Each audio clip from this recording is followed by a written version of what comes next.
All right, everybody. Super excited. Rick, before we get rolling, how was your day today?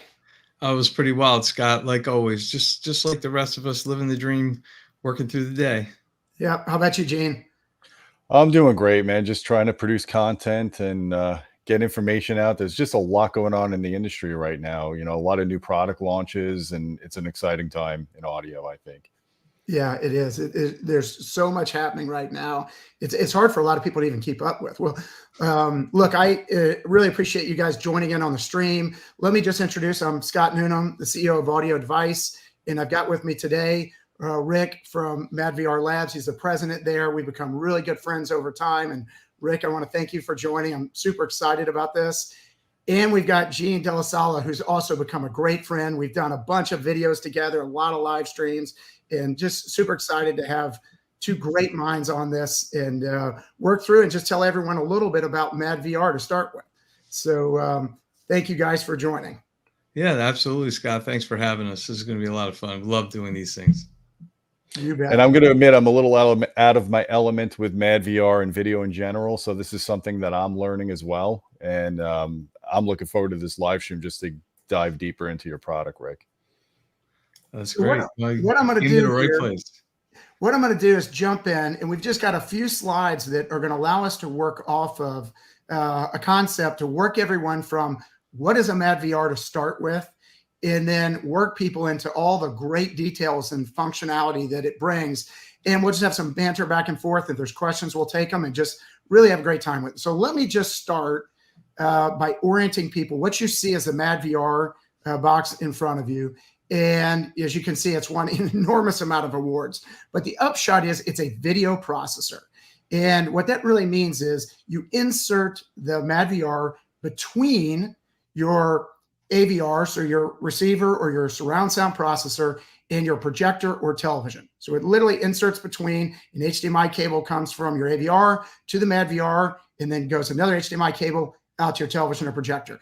And the entire concept of it is to make the picture way, way better than what a television or projector could do on its own, because it's got a lot of high performance hardware in it and a lot of high performance software.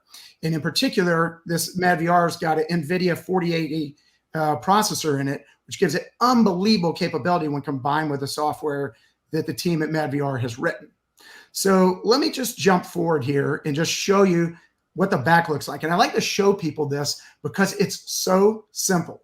And actually, Rick and I went back and forth when this thing was actually in the design phases. And Rick, I remember you originally showing me the original designs of it, and then you shipped me a prototype box, and then another box, and another box, and you were getting feedback from the market. But the upshot is this thing has been incredibly well designed. Like if you take the top off and you look in it, you're just, oh my gosh. But it's simple. So what you see on the back here, when you receive a MadVR, you'll see in the very middle is a green box over the LAN connection. So you literally just plug it into your network. If you're going to use a remote, there's a little dongle that goes over on the left there that plugs into the USB side. Otherwise, all you do is literally on the right side, you'll see there's an input for HDMI input. And then in the middle is an output. So you plug HDMI in and HDMI back out. And it's really just incredibly straightforward. Rick, I don't know if you got any more comments on it, but it's super, super simple for people. Yeah, it is. I mean, that was the whole idea, right? Going back 5-6 years ago when I first connected with my partner, Matthias, who's my co-founder and the inventor of MadVR, we really set out to, with two underlying principles. One, to provide the most exceptional video quality and help everyone get the most out of their home theaters, because we were all really passionate about movies and home theater, geeks at heart, right? And the second thing was to make it just so simple and easy, not to have to worry about all the intricacies and just be able to push a button. And we said, hey, let's make a box that's got just one button, you press it, and then you're good to go. And, here we are 5-6 years later. Yeah. And one of the great things about it, as you know, like we've installed lots of these where we physically installed them and put them in, and we have to, install them as audio device. But we have people who have vacation homes, and they might literally have vacation home in Hawaii or Turks and Caicos, and we literally can ship them the box. They can plug this box in themselves really easily. And then we remotely TeamViewer into it and set it up with them and it's quite incredible. So you guys did a superb job with that. So the other thing it comes with is this remote, and it's a backlit remote. The remote's incredibly well thought out. You'll see the color buttons at the bottom. Those can be set up to do all sorts of different functionality. Now, I will tell you, the reality is 90% of people, once we have it set up, never touch a remote and they never do anything. It just works and it just does its job. So the 10% that are basically video files that want to play with it and check it and everything else, love using the remote because you can, change things, drop in and out, turn the MadVR on and off, see it with and without, do A/B testing. But most people are going to just set it in and it works by itself. It also is fully integrated with all the automation systems. So for instance, a lot of times we'll put it in a Control 4 system and we can give it sort of really neat automation that I'll talk about in a couple minutes. So Rick, why don't you just, that's the big picture of what this is all about. Why don't you start with what we call the hero features that everybody should know if you're even thinking about, using a MadVR Envy? Yeah, thanks, Scott. So, there's this mnemonic that we came up with that you see at the bottom of the screen. Just remember Music HD. And even though the Envy has absolutely nothing to do with audio, it is a great way to remember the feature. So each letter, of course, then stands for something. Let's just kind of quickly go over what these are. So the M stands for Motion AI. Motion AI is the world's first AI-based motion interpolation in a video processor. We're really super excited about it. It was in development for a couple of years. We've had tremendous feedback about it, and we'll talk a little bit more about what motion interpolation is and what motion AI accomplishes when we get further into our presentation here. The U stands for upscaling. So the upscaling is really big and important, which still a lot of us are watching 1080p content. At least here in the US, all the broadcast TV is essentially in 1080p, whether you have like satellite or, just through cable TV. So that's really big. There's still quite a few shows that stream in 1080p. And of course, a lot of people still have their 1080p Blu-ray collections. So being able to upscale that to 4K, 5K, even 8K, if you have an 8K display, is something really unique and powerful about the Envy. Really brings out that extra level of detail and clarity in the image. The next thing is the S, that stands for subtitle management. We'll cover that as we go a little bit further, but it's essentially a way to manage subtitles when you have a scope screen or an extra wide screen. And subtitles, those of you familiar with this, wind up on the wall or on the ceiling. It's very distracting and frustrating, and we have a way to solve that. The I stands for incredible, nonlinear stretch, and it is pretty good. The I for incredible, we just needed something to tie into music, so it had to start with an I. But nonetheless, we think you guys will really like it. We'll talk about what that's all about, but essentially it allows you to remove the black bars and fit any aspect ratio content to any aspect ratio screen. So that's really big. The next thing is C. That stands for control, all sorts of control. So Scott, you mentioned being able to remote into an Envy as a dealer with the user's prior permission to be able to control that device, provide them with technical support, training, help them understand how to use the product, help them fine tune settings like nonlinear stretch or motion AI to suit their taste. So that's really big. Also calibration control. The Envy has the largest support for being able to really fine tune the image using professional software to hit all those reference standards in color, grayscale, gamma, all those kind of great things. Also things like IP control. You mentioned, so being able to integrate with Crestron, Control 4, Savant, RTI, these types of drivers to be able to do things like turn the Envy on and off, or have it controlled like your screen masking, or be able to automatically bring up presets or profiles. That's all big. Things like convergence control, geometry control, right? Fixing like a wonky corner, being able to straighten that up, or even mount the projector off axis if you need to. There's a number of things related to control, but we'll go into some of that a little bit later. Nick, I want to just pause real quickly on that one. Yeah.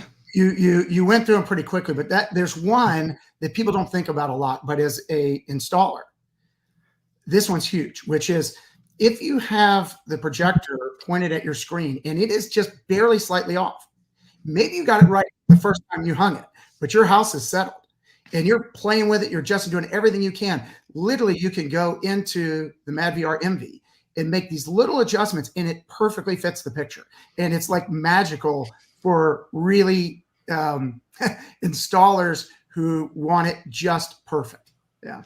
Yeah, I mean, because we all will really kind of obsess. I don't know about you guys. I've got a lot of OCD in me, and there's something super satisfying about seeing a projected image that is just perfectly square. If you've got like a ticker going, or at the bottom, you can just see like the distance between the ticker and the bottom of the screen or above it. It's just perfectly straight.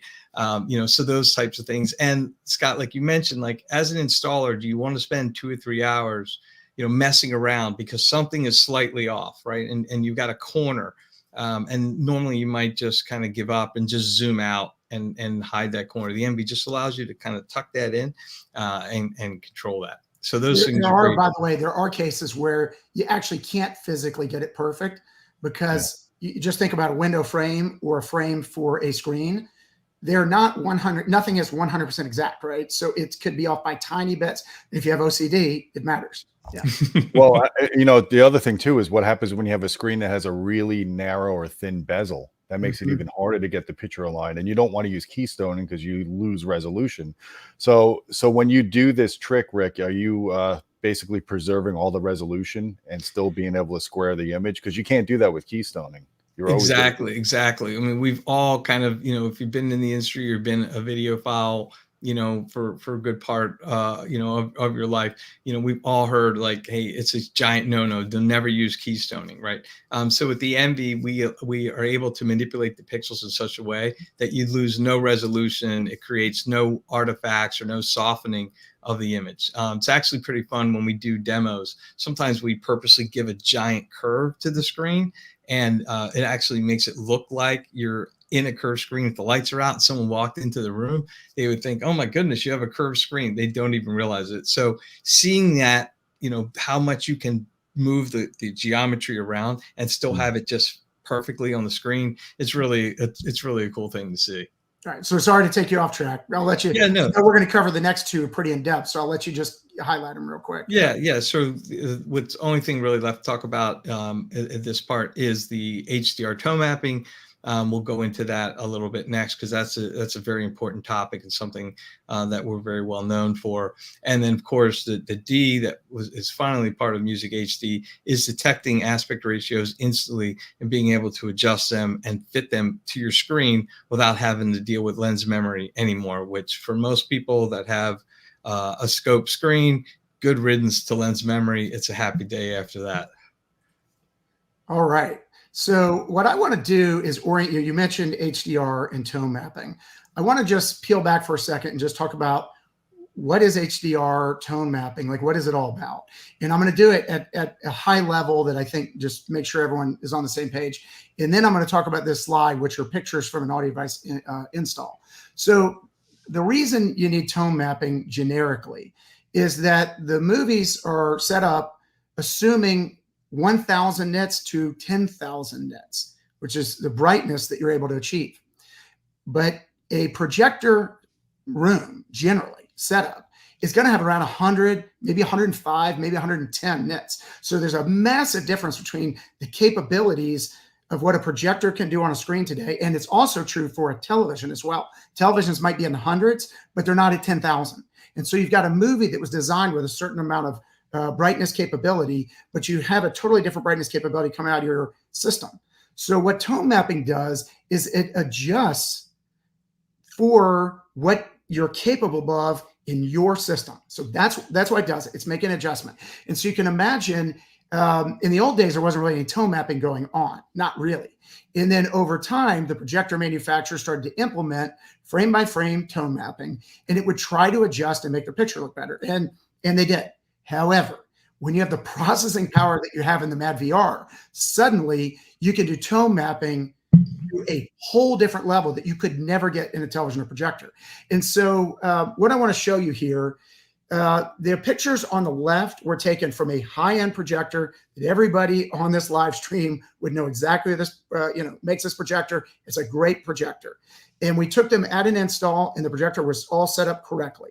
And this is, Harry Potter movie. We then used the NV and took the pictures of the same frames with the NV put in the stream and set up. And I'm just going to give you the high level because everyone, sometimes you can't totally see it through YouTube, but it was taken with a very high-end, high-res camera. And hopefully what you can see, I'd like to point out usually a couple of different spots in here. The one that hits me the most, if you are watching this in real time, on the top left image, there are ghosts to the left and to the right of Harry Potter. And if you were watching it right now on your screen, you actually would never see them. So in other words, if we play the clip and ask you, what did you see? No one ever sees the ghosts. They just go by because it's happening really quickly and it's totally saturated out. You'll see there's too much whiteness in there. And then if you look to this one on the top right, which is with the MadVR NV in line, all of a sudden the crispness that pops in and the ability to see, and you put people through the same demo, and they 100% come out and go, oh, there's a female ghost here and there's a ghost on the right side. And you can also see it where his hands, you see the red coming out. On the left side, it's basically white. It's totally saturated out. You can't see anything.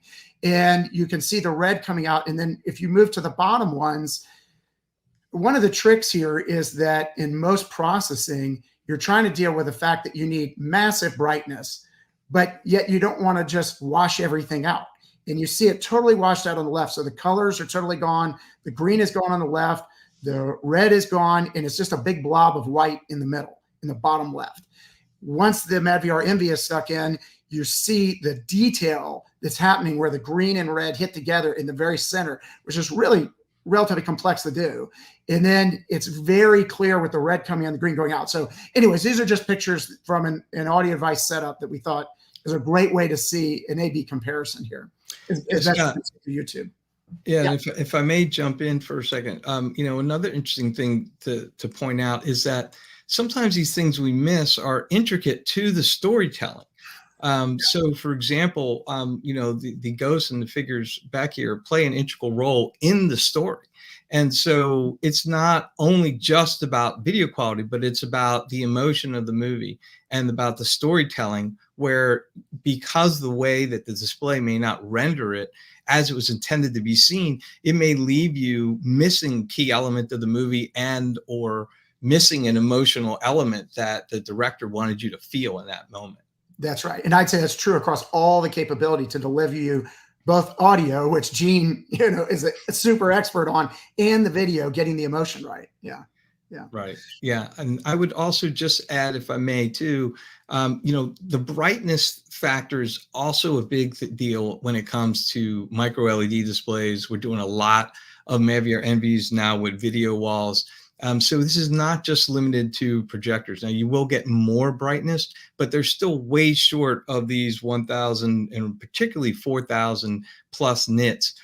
So, it's a product that really solves the problem across multiple product lines. Yep. So Rick, why don't you talk about contrast recovery here? Yeah, so this is another aspect, a patent pending aspect of of our tone mapping that we call contrast recovery. So, Gene, you had mentioned something right before we went live. You had asked me about, hey, in your setup, it's a challenge because HDR often looks too dark, right? Mm-hmm. And that's a common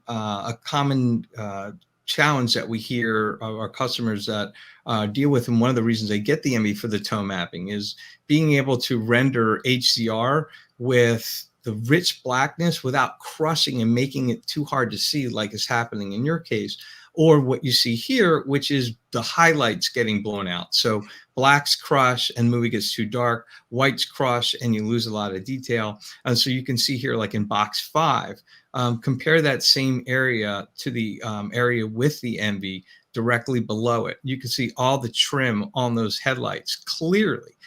You can't even see those are completely blown out in box 5. And if you look at box 2, you can see all the little Lego nubs, and in the street below box 2 and the street where the number 3 is, compare that to what you see in the image below. So much more contrast, detail, clarity. The giant haze is lifted off the image. So these are all things that the contrast recovery aspect of our tone mapping, which is very unique to the Envy, does behind the scenes to also render this, with a really spectacular view. So forgive my ignorance here about the tone mapping if this question is too obvious, but is it dependent on the projector? Do you completely bypass the tone mapping of the projector when you use the MadVR? So would you see a more dramatic effect depending on which projector you're using, depending on how good their internal tone mapping is? It's a great question, because what we do see is a varying degree of quality across the manufacturers and the different types of displays, everywhere from very good to not very good. And so it does make a difference as far as the internal one. However, when you see the Envy compared to any of these implementations, and whether we're talking about a $5,000 projector or we're talking about a $500,000 very high-end projector, these are all challenges that display manufacturers across the board, no matter how big or small, are challenged with. And this is where the Envy ties in to really bring out the best. So, and Gene, to answer your questions more specifically, when it comes to HDR, correct. So the Envy replaces the function within the projector or the display, or let's say your video wall, with having to do the tone mapping. So the display doesn't even realize it's HDR. We're doing all the processing and sending it to the display. And the whole idea is that we prepare the pixels for display and let the display actually paint them on the screen, which is where they excel. So a professional calibrator, are they going to basically leave the projector in default and do all the calibration in the MadVR, or are they going to do some sort of calibration in the projector and then switch over? Yeah, so generally the recommended practice is to get the projector to a neutral baseline.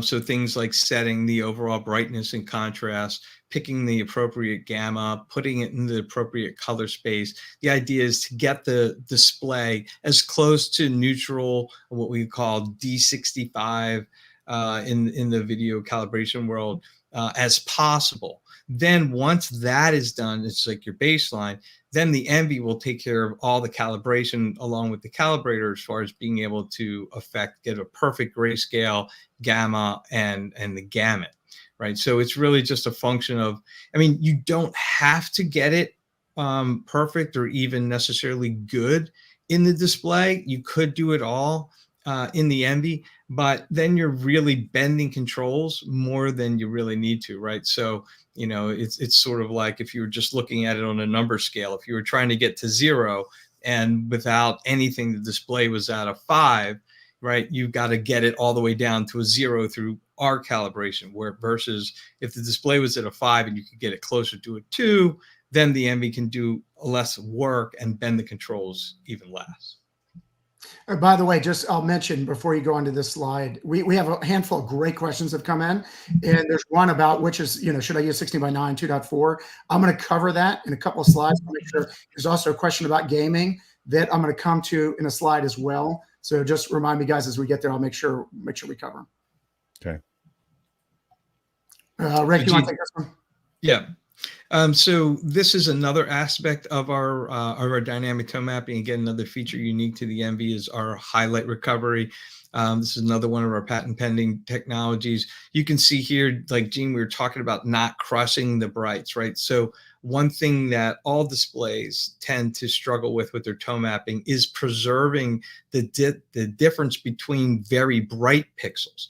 Okay, so if you have two pixels that are both very bright, but one is supposed to be brighter than the other, but they're both wind up rendered either the same or very close, you wind up with what you see on the left, okay, which is just not enough a differentiation between two bright pixels that are not the same brightness. Instead, it kind of turns into like this murky, blown out type of look, right? So if you were to focus, let's say the stem that's coming up to the middle leads you all the way up to the top, one of like these, if you want to call it like a leaf at the top, and you look at that on the left, and then you compare that to like what you see at the top on the right, look at how much more detail you see there. And likewise, look at the inner dome on the left and the inner dome on the right, especially as you get closer and closer towards the center.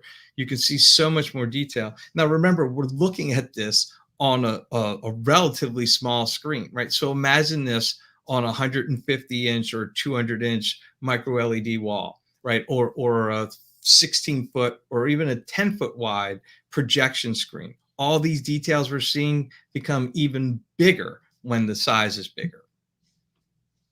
So, Rick, I'll take this one. So I find this particular slide for many customers who are buying a MadVR MV is the most important slide. And this tends to be what we call luxury customers. In other words, it's a consumer who says, I want my system just to work flawlessly, be beautiful. I'm not a video file. I know it's going to look better, and I appreciate it's going to look better, but I'm getting it to do what you see here. So let me just generically explain what's happening. What you see is a 2.4 screen. And what happens is we put into the NV the height of your screen. And we basically say this is a fixed height. It then can look at every single signal coming in of any aspect ratio and fit it perfectly to the screen. So what that means for those of you who, let's say you've got a 2.4 screen today, probably what you're doing is when you have 16:9 content, you're hitting a button to shift and use the zoom on your projector to come in and out, to zoom in and out to fit whatever aspect ratios you want. And maybe you just did 2 of them, maybe you program 3, maybe you program 4, but you don't have them all.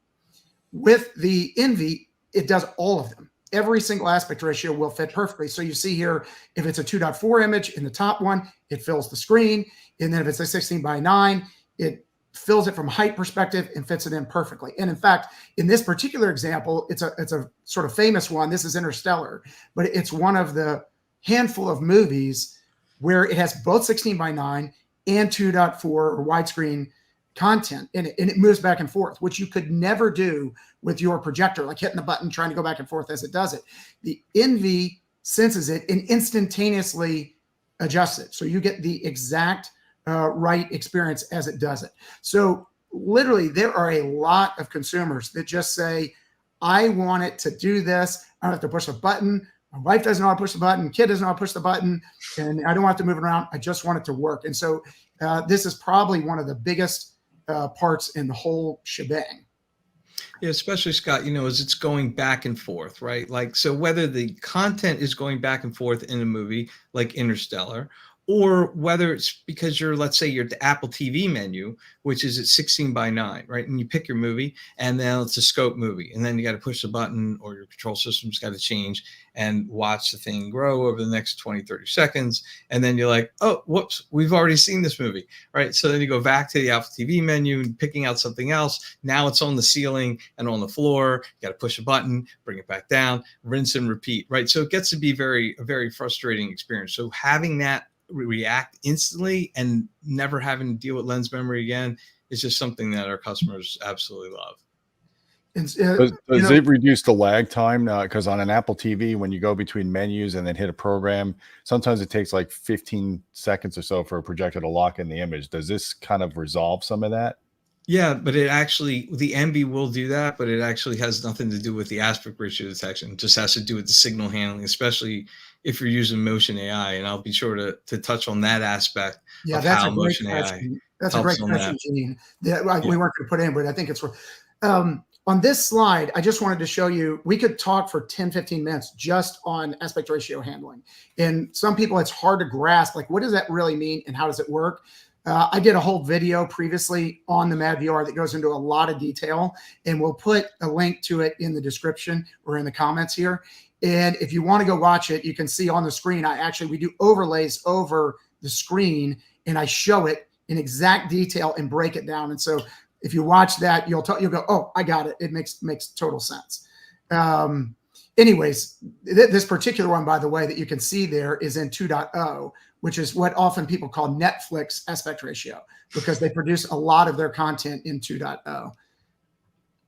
So with that, let me hand it, Rick, over to you, because now I've talked about, okay, we can make it fit your screen, but I showed there's black bars. What if you don't want the black bars at all? Right. Yeah. And that's something we hear a lot, and we hear our dealers tell us a lot, that the feedback that they get from their customers, hey, we spent all this money on this giant screen and we just want to fill it. Why do we have this black bar? Right. And then the dealers explain to the customer, well, there's this thing called aspect ratio and there's different and the customer's like, I don't really care about any of that. Just fill my screen. How do we do this? Right. And so we just covered about how the MB will fit, give you what we call constant image height, but at the expense of adding the black bars, just as if you were moving your lens memory. But now in this case, especially for sports, being able to get rid of the black bars is just incredible when it comes to bringing up the whole level of immersion. So this is a video that I should say a picture that we like to use to demonstrate just how the MB does this, because this is another one of our patent pending techniques. The MB is the only video processor on the market that will do both simultaneous vertical compression and horizontal stretch. And the benefit there is that we share that geometric distortion that is being introduced across both the vertical and horizontal axes. And so what does that really mean? At the end of the day, it means less distortion in nonlinear stretch. So we're all used to going back to before the MB, if you look at images or even the origins of nonlinear stretch, where things can look really wide. So we love this photo in particular because look at the player in the back left on the top with the black bars. Okay, so you can see we purposely picked somebody at the back of the edge because being nonlinear, the closer you get to the edge, the greater the amount of stretch. Now look where this player is on the version on the bottom that the MB is doing nonlinear stretch. The proportions, everything looks perfectly normal, as does the rest of the field. Now, I also like to point out that you'll notice that we've removed some of the image below the score and a little bit of the area at the top where the crowd is. This is a personal preference. This is how we generally like to set them up and use them. However, we have some customers that say, hey, I want to preserve every pixel. I don't want to crop off anything. You could do that as well. It's just a simple function. So you could still do the full nonlinear stretch while retaining the ability to keep all of the image on the screen. Now, the one other thing that I would add here is it's really important to remember that some people like to watch in the original aspect ratio of the movies. And so, we believe that it's your theater, it's your money, it's your investment, it's your entertainment, and however you prefer to watch is how you should watch. And so the MB is a tool that you can use. There may be some content that you want to use nonlinear stretch for, like sports, and there may be other content like original movies where you want to watch the original aspect ratio. So you can easily control this using profiles on the MB so that no matter what your viewing preference is for that content, you can watch however you like. So most people, I'm sorry. Most people consider the benefit of the nonlinear stretch for 2.4 screens, but what if you are setting up a 16:9 screen? Is there still a benefit for doing all these various stretching on 16:9? So that's a great question, and this is probably integrate into that question. Also, a question that came online about what would be the best. Badr El Mansour says, if I'm building a new home theater, what is the best combination aspect ratio screen with the MadVR for movies and TV shows and sports? And we're watching tons of shows through streaming, Netflix, Disney Plus, Amazon Prime. He sounds like basically all of us, right? We're consuming content from everywhere. And so, Gene, your question is like, most people think that this is all about 2.4. And my next slide, one of the things I was going to show here, we did a video on a theater that was done for the Poster King. And for those who don't know, Poster King is sort of a famous guy who's collected, like, I know it's the most posters in the world, signed. They're the original posters by the artists from, the past 30 years. It's an incredible collection. But anyways, he built this theater and he wanted it to have the exact experience the way the content was originally created. However, that room was width constrained. And so if you look at this picture, you'll see the image there, it couldn't go any wider. But he wanted the biggest picture he could get. So to weave all this in together, I would say, and then Rick, you can tell me if you disagree, in general, if you want to do what he said, you would do a 2.4 screen and you would put in MadVR. We would set up all these capabilities within it, a great projector, and you can then use linear stretch when you want it. and you can turn it off when you don't want it to get the best experience, unless the room is width constrained. If the room is width constrained, then we'd rather go 16 by 9 because we can still get the same amount of 2.4, but pick up a bigger 16 by 9 and use all the pixels from the projector to get the best 16 by 9, which is what we did in the case that you see here in this video. Rick, would you generically agree with that? Yeah, no, that's Scott, it's perfectly on point and exactly what we recommend as well. You know, one of the cool things about nonlinear stretch is it's a sort of like a little running joke, because 16 by 9 users always seem to feel like they've kind of gotten forgotten about. But we like to say, hey, 16 by 9 users are people too. And this is very important focus for us to make sure that, you know, there's great features for everyone. And our nonlinear stretch is actually used in 16 by 9. At first, people are like, well, isn't that only useful if you have a scope screen? But what we are able to do with our vertical stretch and compression is we're able to take an image, and, you know, you've got those giant black bars at the top and bottom of the screen, right? When you're watching a scope movie on a 16 by 9 screen. I mean, it's almost painful, but we can bring back, we can cut about half of those black bars, the top and bottom, in half and bring back that image. So instead of losing about a little over 30% of your image, you can only lose about 15%. And the level of immersion is fantastic when you're watching in this. So instead of feeling like, oh, my image is so small, the image is stretched, but you can't really tell at all, as long as you don't go past about the halfway point on those black bars. Now, we have had some people that say, well, I just fill the whole screen top to bottom. In my opinion, it starts to look a little wonky when you go past that halfway mark, but they still say, I hate black bars so much. I see what you're talking about, but I'd still rather see that than see the black bar. So again, the versatility in the Envy to be able to set it up however the client or you want is, you know, really fantastic. So that feeds in really interesting to, there's a question in here which someone asked about, you know, did it integrate with Control 4? In this particular implementation, it was integrated with Control 4, and we did something very interesting. It's a 16 by 9 screen, but we did horizontal masking. So just pause for a second so you get it. The screen is like this, and when you watch 16 by 9, it fills the screen. Then if the homeowner decides to watch 2.4 content, the Envy can see that it's 2.4 content, tells the Control 4 system that, and the Control 4 system can then move the masking in and fit the masking perfectly over it. Now, from a practical perspective, to get what you just talked about, Rick, the question is, like, what do you do if you have 2.0? And the reality is with 2.0, most people would like to just fill the whole screen because it's not enough of a stretch that most people are even going to see it. So there's a concept in the MadVR called profiles. When we deal with luxury customers, we don't even talk about profiles. We just implement them. They don't even know it's there. When we're dealing with video files and really tweaks and people that want to get into the details, we teach them about profiles and say, what do you want? And we get in the details from it and allow them to adjust it. But here's basically what happens. When the poster king is at home with his family and watching Netflix or whatever else in a, let's say a 2.0 comes up, it'll go to 16 by 9 and fill the screen. Or if it's closer to a 16 by 9 aspect ratio, it'll stretch to 16 by 9. Or if it's something closer to 2.4, it'll bring in the bars and stretch to 2.4. So it'll always give him the maximum capability. But if he's watching by himself, he wants to watch it exactly as it was intended with no stretch at all. And so he hits one button on the Control 4 remote. That takes out all the zoom, all the nonlinear stretch, and then just matches the masking to whatever it is he's watching. Anyways, he doesn't need to understand all the details of how it works, but it just does that. And it's pretty powerful how it integrates into the systems like that. Yeah, it's really slick the way you guys integrated that and provide them all that control.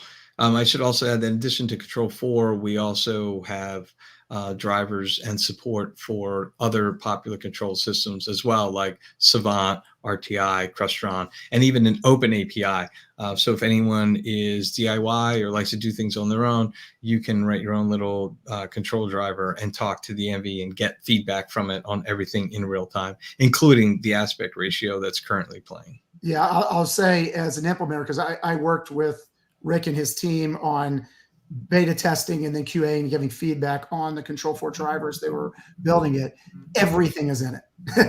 So if you are a geeky video file or automation person like I am, you can do everything that you could possibly imagine and trigger from it and everything else. Anyways, I won't waste more time on this particular page. We will put, someone will put the link to this video in the comments if you just want to go see how that was implemented, what it did. This actually was AVS Forums Theater of the Month last month. So it's a fun one to go watch, and you get to see this guy's collection and hear his story and that kind of stuff in the background. So with that, let me turn it over, Rick, and you talk a little bit about subtitles. Yeah, because it's an interesting tie-in, right? Because when we're talking about subtitles with scope movies on scope screens, generally this is what you're looking at right here, right? So remove the subtitle from your mind. What you see here, you've got this what we call window box with the image in the center. So if you have the projector zoom for 16:9 content and you show scope content, this is what it looks like, right? And so anyone with a scope screen, either with lens memory or manually, will then, when the content is scope, zoom the lens so that the four corners of the image go into the corresponding four corners of the screen. Now, if you picture what that would look like, just picture magnifying this and zooming so it's larger and larger and larger. What winds up happening is it means the top and bottom and sides are, of course, also filling the screen. And then eventually what happens is you get to the part where those trees are along the bottom is at the bottom of the screen. But that then winds up pushing the subtitles because everything is moving down. And the subtitles wind up on your wall instead of on the screen. And likewise, same thing happens at the top. So the top's often used for closed captioning or things like, doorbell rings, right? And so when you have that happen, it's very frustrating because you can't see them.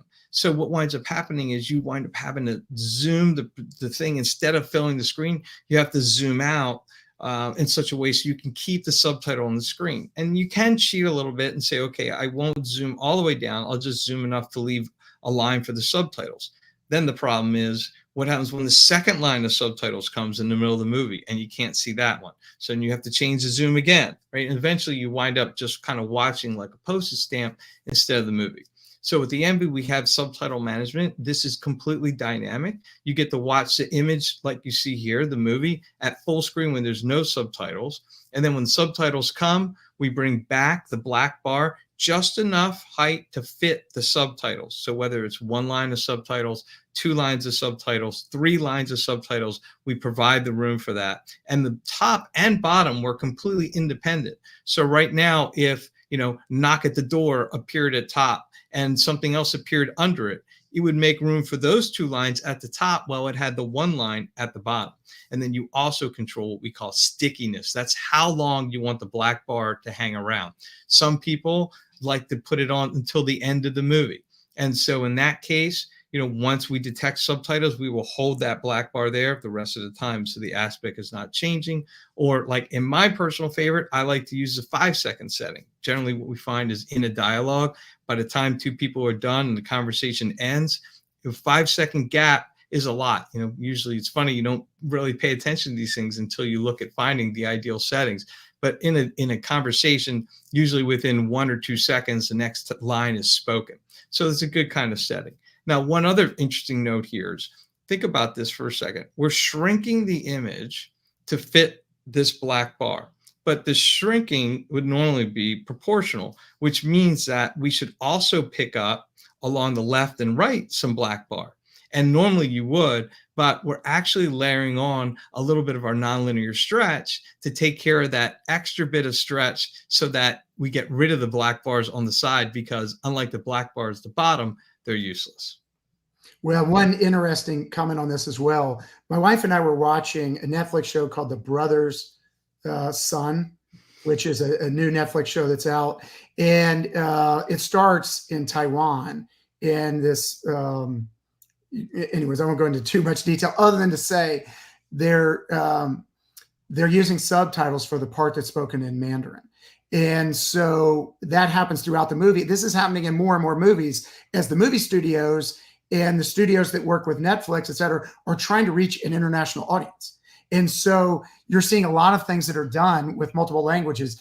And that's used throughout the entire episodes. If you haven't seen it, by the way, the Brother Sons are really fun. If you like action-oriented and a cool little story, it's a fun one to go watch. But this is a perfect example that if you have a 2.4 screen and you're not using an MV, it's going to drive you nuts when it pops up pops it up, and you'll probably have to put it on 16:9 and watch it smaller than you would normally do.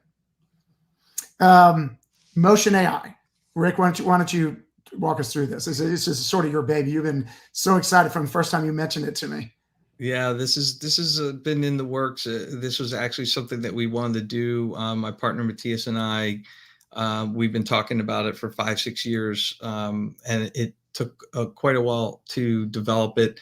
But let's kind of start at the basics, right? What is motion interpolation, right? So motion interpolation is the art of creating frames where there are none. So movies are at 24 frames per second. And what happens is that winds up creating a lot of judder and motion blur, right? So the way that these displays work, I won't go into it. There's a great white paper on our website. If you go to madvrmv.com and you search for white paper, you'll find it. But it talks about how the inherent modern day displays, whether it's LCD, LCOS, OLED, whatever it is, they operate on a principle called sample and hold, which basically means that the image is flashed on the screen and held, and then 1/24th of a second, the next image just instantly appears. So if something is here, it then just instantly appears here. And although there's no blur on the screen, the way our vision works, we perceive, because our eyes can't deal with the fact that something just essentially just teleported from here to here. And so our eyes create this blur, and it creates a motion blur.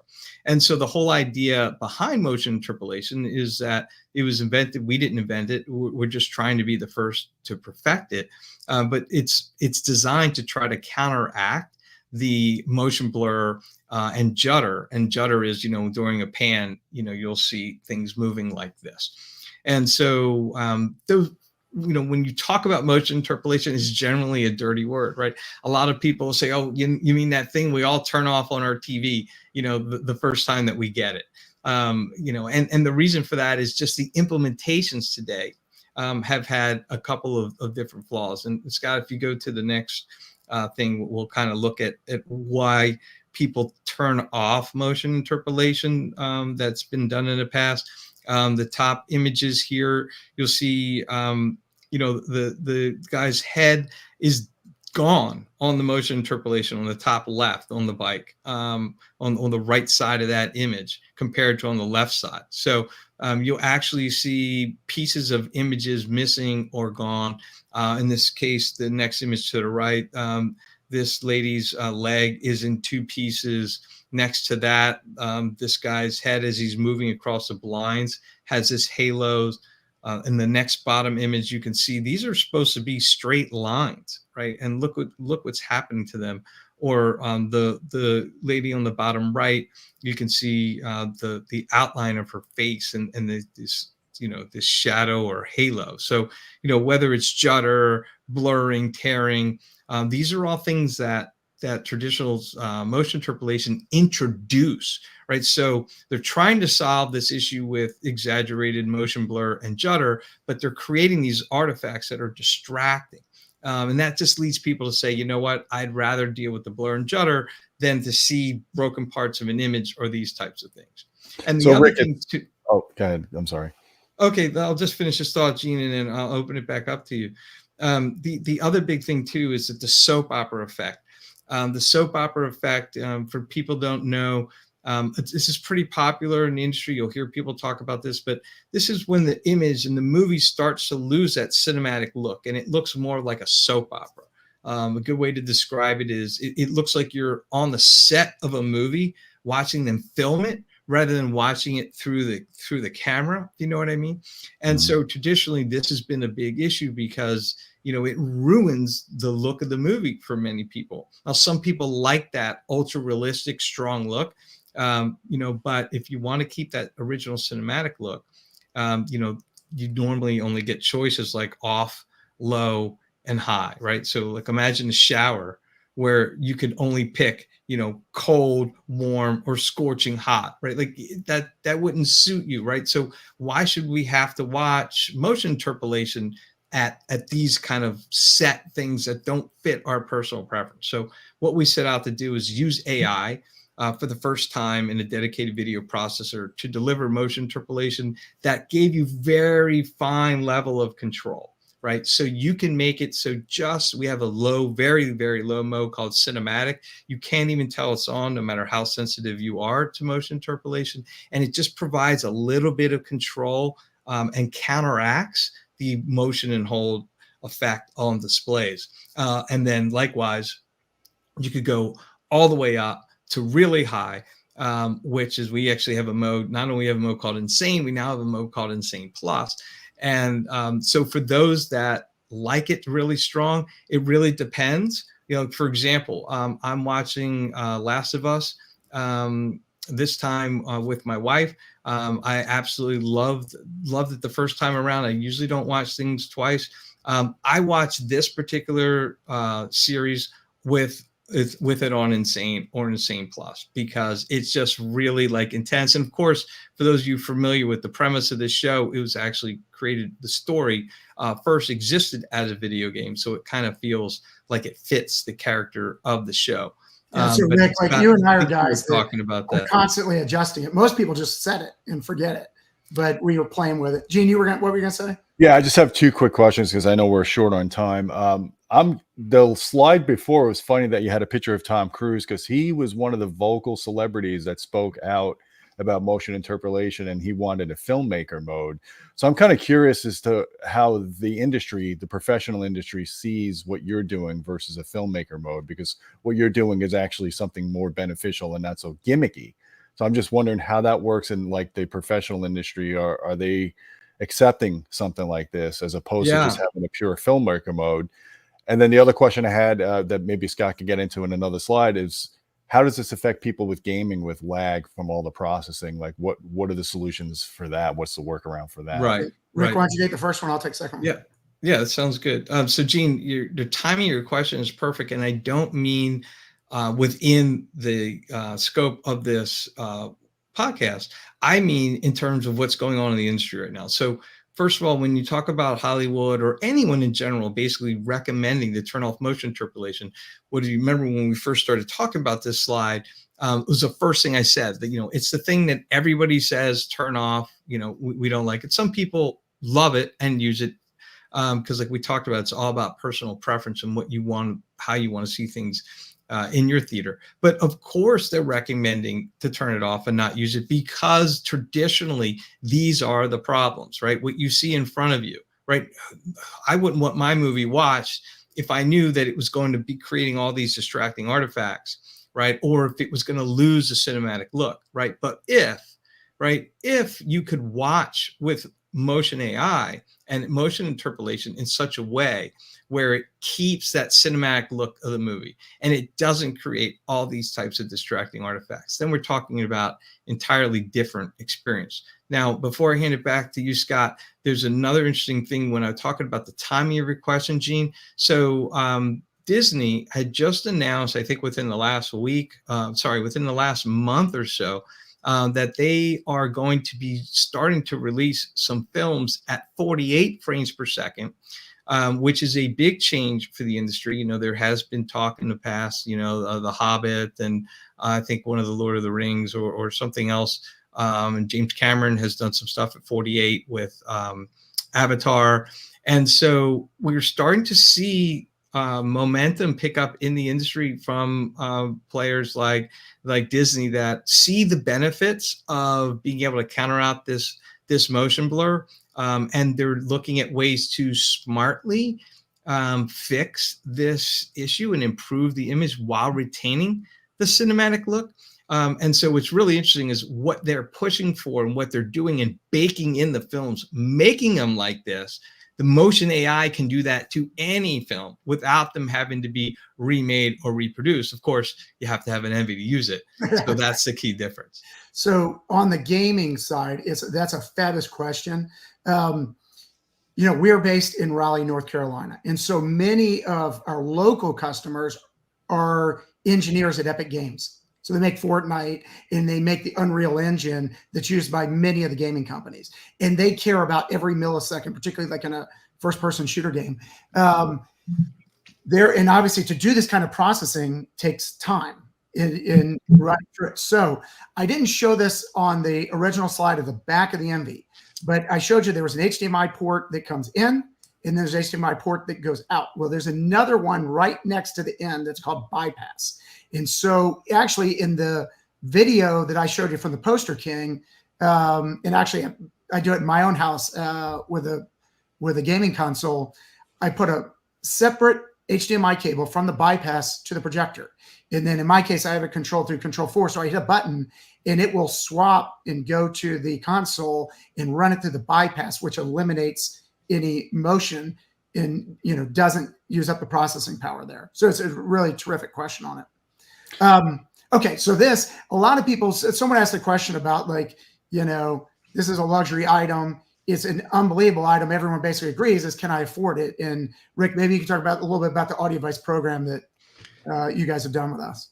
Yeah, so it's a great question, and I see Drake had even asked earlier, you know, whether AudioVice has any of the Mark Ones available, and your timing is perfect because that's what we're going to be talking about right here. So the Envy, we released the Mark II in April of last year.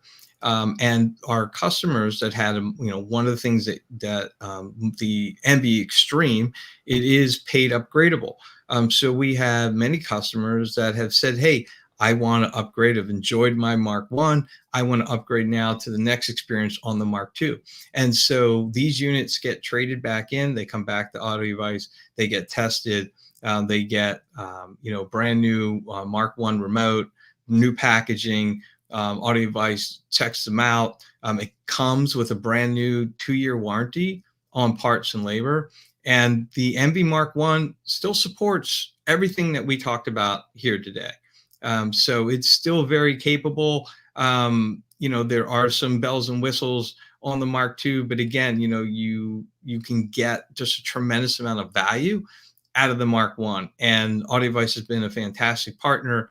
We work with them because this is exactly what happens. Our customers trade their Mark II in, or the Mark I in, for Mark II. And so the important thing is, if you get a pre-owned Envy through AudioVice, you know where it's coming from, right? Our customers they take good care of their equipment. They are videophiles, just like those looking to pick up something, a more affordable option. And so it really is a great way to get into the Envy without really missing. We actually, as you mentioned, we run it through its paces. So we receive it.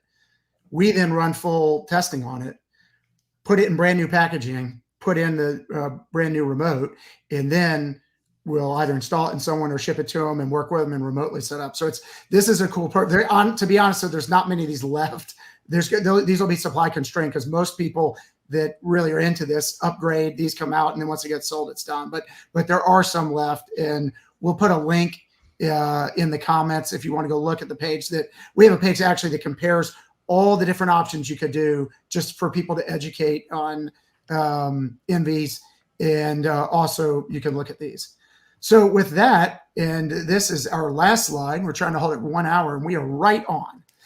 If you want to see a MadVR in action, they will be at Audio Advice Live, which is a show that we run in Raleigh that is massive. It's the largest home theater show in the United States of America. So you'll come in. Every major brand in the country will be there with their speakers and home theater setups, and we literally build Atmos-based systems into the hotel. It's pretty cool. It's the second largest audio show. So if you're into audio, you're into home theater, it's a great time to come to Raleigh and just enjoy experience. A lot of the people that you know from the industry, you see them on YouTube or you talk to us or whatever. It's a chance to meet people, see them in person, great panels, but you can come see the MadVR Envy. If you don't want to wait till August and set up a little fun trip, actually next weekend, so on Friday night, which is March 8th, we're unveiling a whole new theater in our Charlotte store that'll have the MadVR, Kaleidoscape, everything you could possibly imagine, Revelation chairs. You'll be able to see everything there. MadVR will be there. Kaleidoscape will be there, as will the other vendors that participate in it. And on Saturday, the 9th, we're doing the same thing in Raleigh. And if you want to see, we didn't talk about Panamorphs in here, but a Panamorph can be a perfect combination with a MadVR. And we show that in the Raleigh showroom as well. So anyways, with that, we wanted to end at 1 hour. We are at 59 minutes and 29 seconds. Rick and Gene, thank you so much for joining. It's a lot of fun. You guys are both, it's just fun to work with you guys on the business standpoint in an industry that we all love, but also just to be friends with you all. And I just appreciate you all taking the time. Absolutely, Scott. Thanks so much for having us. This is always a lot of fun. It's a pleasure to work with Audiovice. Thank you. Yeah, thanks for the education, Rick. I learned a lot about this product just talking to you about it here, so it's awesome. My pleasure. Have a All good right, one, everyone. thanks, guys. Appreciate it. We'll sign off. Bye-bye. Okay.